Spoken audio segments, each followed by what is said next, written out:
আমি যেটা আমার বক্তব্যে বারবার বলেছি যে 5ই আগস্ট শুধুমাত্র ফ্যাসিস্ট শেখ হাসিনার পতন হয় নাই, সেই দিন বাংলাদেশ থেকে ভারতীয় আধিপত্যবাদের পতন হয়েছিল। কিন্তু ভাগ্যের নির্মম পরিহাস, আমরা এখানে যে একটি ম্যানেজ বোর্ড দেখতে পেলাম, সেই ম্যানেজ বোর্ডের মাধ্যমে বাংলাদেশে নতুন বিএনপি সরকার আসলো। তাদের কার্যক্রম দেখে মনে হচ্ছে আওয়ামী লীগের রেখে যাওয়া অসমাপ্ত কাজগুলো পূরণ করার জন্যই বিএনপি সরকার এসেছে। সেটা যদি না হতো তাহলে তারা শপথ গ্রহণের দিনই সংসদ সদস্য হিসেবে শপথ নিতেন, একই সাথে সাথে সংবিধান সংস্কার পরিষদের সদস্য হিসেবে শপথ নিতেন। শপথ গ্রহণের দিন তারা জুলাইয়ের সাথে বেইমানি করেছে, তারা শহীদ পরিবারের রক্তের সাথে বেইমানি করেছে, তারা জুলাই যোদ্ধাদের সাথে বেইমানি করেছে, তারা গণঅভ্যুত্থানের সাথে মুনাফিকি করেছে এবং তারা জানিয়ে দিয়েছে তারা বাংলাদেশকে ওই ফ্যাসিস্ট শেখ হাসিনার মতোই ভারতের করদ রাজ্য বানাতে চায়। সংগ্রামী সাথী এবং বন্ধুগণ, আমি অত্যন্ত দুঃখের সাথে লক্ষ্য করলাম আমাদের সংসদে স্বরাষ্ট্রমন্ত্রী দায়িত্ব গ্রহণ করেছেন।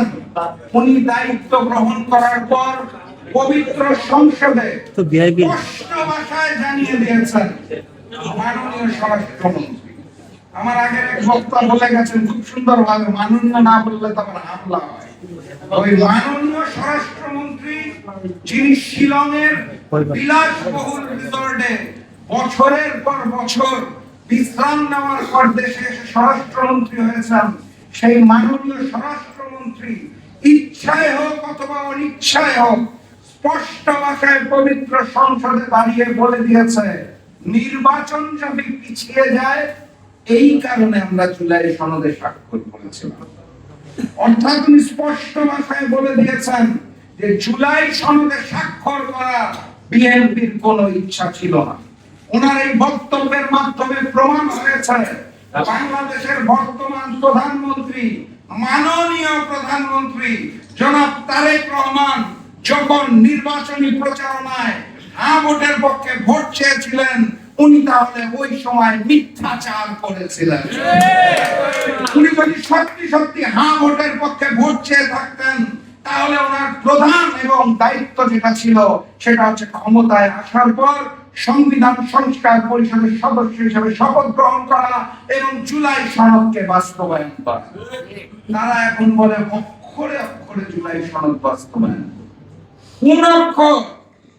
ভারতের শিখানো অক্ষর নাকি বিএনপির গুলশান অফিসের স্বাক্ষর? আমরা ওই অক্ষর চিনি না। আমরা জুলাইয়ের গণঅভ্যুত্থানের পরবর্তী সময়ে যেই জুলাই সনদ স্বাক্ষর হয়েছে, যেই গণভোট হয়েছে, যেখানে 70% মানুষ হ্যাঁ ভোটের পক্ষে ভোট দিয়েছে, আমরা সেই অক্ষর চিনি। আমরা ভারতের অক্ষর চিনি না। 70% মানুষ যেই গণভোটে হার পক্ষে রায় দিয়েছে, সেই গণভোটের আলোকে জুলাই সনদ বাস্তবায়ন করতে হবে। এর কোন অন্যথা বাংলার মানুষ মেনে নিবে না। আমি বক্তব্য দীর্ঘায়িত করব না। আমি একটা ধন্যবাদ দিতে চাই আজকে। কাকে দিতে চাই? শহীদ প্রেসিডেন্ট জিয়াউর রহমান এবং দেশনেত্রী বেগম খালেদা জিয়ার সুযোগ্য সন্তান বাংলাদেশের মাননীয় প্রধানমন্ত্রী জনাব তারেক রহমানকে একটা ধন্যবাদ দিয়ে বক্তব্য শেষ করব। কারণ উনি ওনার অনেক কথা, অনেক বক্তব্যের মধ্যে যে কোনো কারণে হোক একটা চমৎকার বাক্য ব্যবহার করেছে। উনি কিছুদিন পূর্বে ওনার বক্তব্যের মধ্যে বলেছে, জনগণের ভাগ্য নিয়ে যদি কেউ খেলা খেলে তাহলে 5ই আগস্ট আবার ফিরে আসে। আমি ওনাকে ধন্যবাদ জানাই, কারণ চমৎকার একটা কথা বলেছেন। আমি ওনাকে অনুরোধ জানাবো এই কথাটা আপনার আশেপাশে বিএনপির নেতা যারা আছে, যারা সিদ্ধান্ত গ্রহণ করছে, তাদেরকে বারবার প্রতিদিন 3 বেলা বলুন, কারণ জনগণের ভাগ্য নিয়ে আপনার সরকার খেলা শুরু করেছে, আপনার বিএনপি খেলা শুরু করেছে। একটি 5ই আগস্ট আসবে এবং পালানোর পথ খুঁজে পাবেন না। সংগ্রামী সাথী এবং বন্ধুগণ, আমি আপনাদের আহ্বান জানাতে চাই, সামনের যে আন্দোলন আসছে, সামনের যে সংগ্রাম আসছে, সেই সংগ্রামে আমরা কাঁধে কাঁধ মিলিয়ে একসাথে রাজপথে নামবো।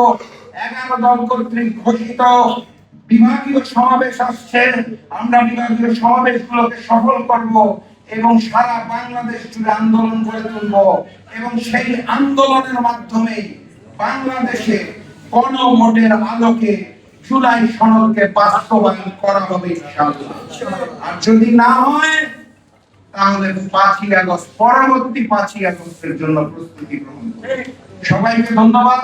আবার দেখা হবে, আবার কথা হবে ইনশাআল্লাহ। বিজয়ের পথে যাত্রা শুরু, জীবন অথবা মৃত্যু। আসসালামু আলাইকুম।